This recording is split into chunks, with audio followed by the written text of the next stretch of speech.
Chocolate के गोलगप्पे वाला भूत। मध्य प्रदेश से कुछ दूर एक छोटा सा खूबसूरत पालमपुर गांव था। वहाँ छोटी छोटी नदियाँ थी, तरह तरह के पहाड़ थे और प्रकृति का बहुत खूबसूरत रूप यहाँ देखने को मिलता था। लेकिन इन सब के बावजूद पालमपुर की सबसे मजेदार चीज वहाँ हर साल लगने वाला बसंत का मेला था। कहते हैं कि पालमपुर में लगने वाला मेला इतना बड़ा होता था कि कोई भी उसे एक दिन में पूरा नहीं घूम सकता था। उस मेले में गांव वाले तरह तरह के खिलौने, कई तरह की मिठाइयाँ, न जाने कितने किस्म के खेल और अलग अलग तरह की खाने पीने वाली चीजों का ठेला लगाते थे।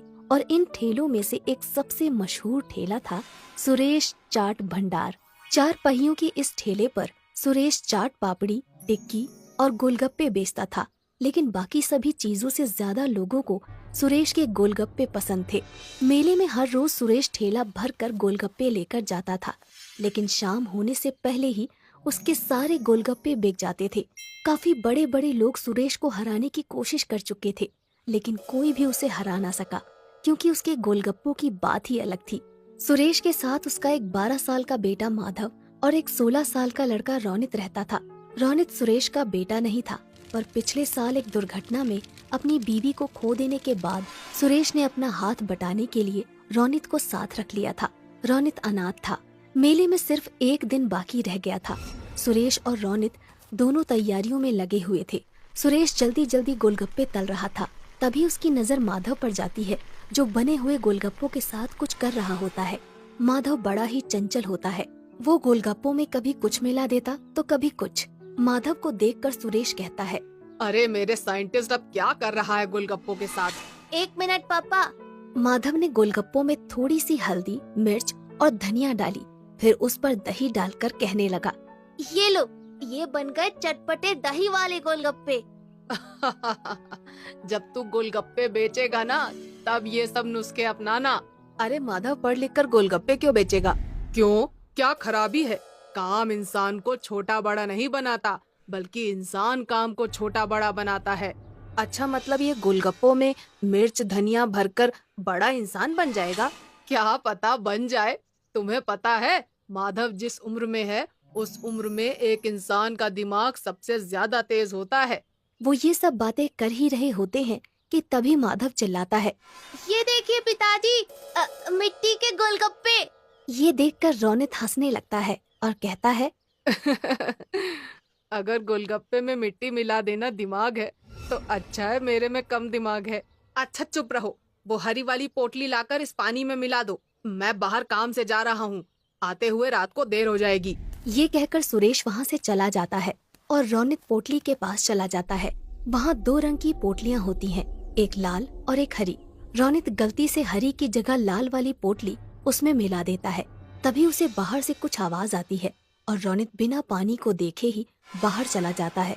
उसने ध्यान ही नहीं दिया कि पानी का रंग हरे की जगह काला हो गया था। रात को जब सुरेश घर वापस आता है तो देखता है कि माधव अपने बिस्तर पर सो रहा होता है, पर रोनित घर में कहीं नहीं होता। सुरेश को लगता है कि वो काम खत्म करके अपने दोस्तों के साथ खेलने चला गया होगा। रात को सोने से पहले वो निश्चय करता है कि कल की तैयारी का सारा सामान देखकर सो जाएगा। वो चाट पापड़ी देखता है, जो कि बिल्कुल ठीक होती है। गोलगप्पे भी अच्छे ही दिख रहे होते हैं। फिर वो पानी के ड्रम से ढक्कन हटाता है और देखता है कि पानी भी देखने में बिल्कुल ठीक लग रहा है। उसका रंग भी आम तौर की तरह हरा ही है। सुरेश चैन की सांस लेता है और सो जाता है। अगले दिन सुबह सुबह सुरेश मेले में अपना ठेला लेकर पहुंच जाता है। सुरेश काफी थका हुआ था, क्योंकि रोनित अभी तक वापस नहीं आया था, इसलिए उसे अकेले ही सारा सामान ठेले पर लाद कर मेले में आना पड़ा। वो रोनित से गुस्सा भी था और उसे उसकी फिक्र भी हो रही थी।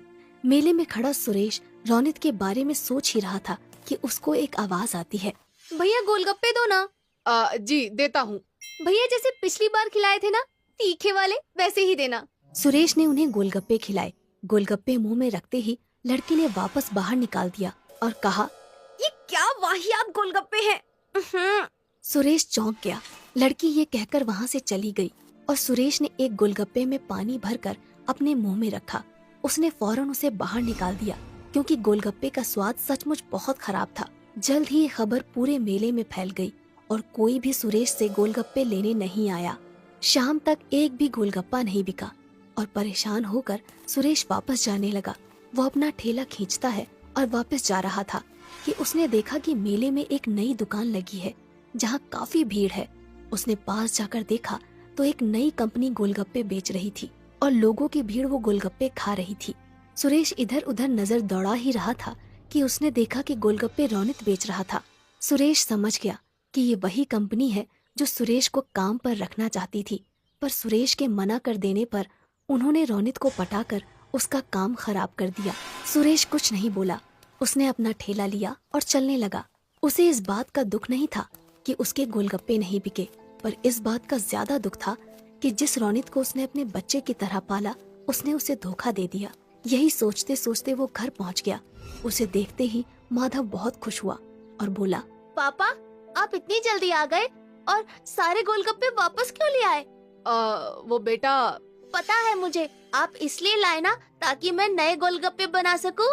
सुरेश ने मुस्कुराकर कहा। हाँ हाँ बेटा, जाओ नए गोलगप्पे बनाओ।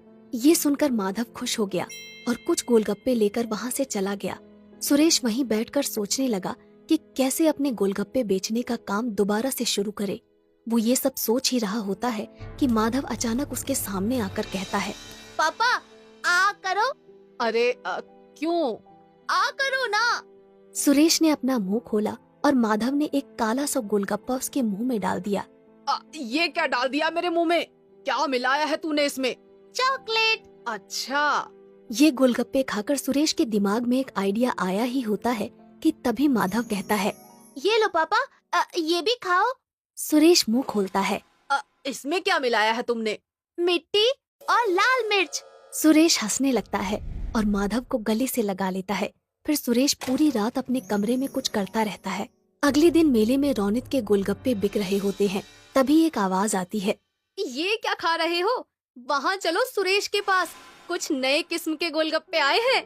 ये सुनते ही सब सुरेश के पास चले जाते हैं और देखते हैं कि उसके ठेले पर चॉकलेटी रंग के बेहद खूबसूरत और अलग से गोलगप्पे रखे हैं। सब वो गोलगप्पे खाते हैं और सुरेश की बहुत तारीफ करते हैं। तभी रौनित वहाँ आता है और कहता है, तुमने ये कब बनाए? मेरे जिस बच्चे का तुम मजाक उड़ाते थे उसी का आइडिया है ये। ये किसके गोलगप्पे हैं? चॉकलेट के। अच्छा, मैंने तुम पर बहुत भरोसा किया था रौनित, पर तुमने वो तोड़ दिया। रौनित कुछ कहने ही वाला होता है कि अचानक भीड़ से आवाज आती है, और गोलगप्पे दो भैया। अरे भैया, और गोलगप्पे तो खिलाओ। अरे बिल्कुल बिल्कुल, अभी खिलाता हूँ मैं। ये कहकर सुरेश गोलगप्पे बेचने लग जाता है और दोबारा पालमपुर के बसंत के मेले का सबसे मशहूर गोलगप्पे वाला बन जाता है, चॉकलेट के गोलगप्पे वाला।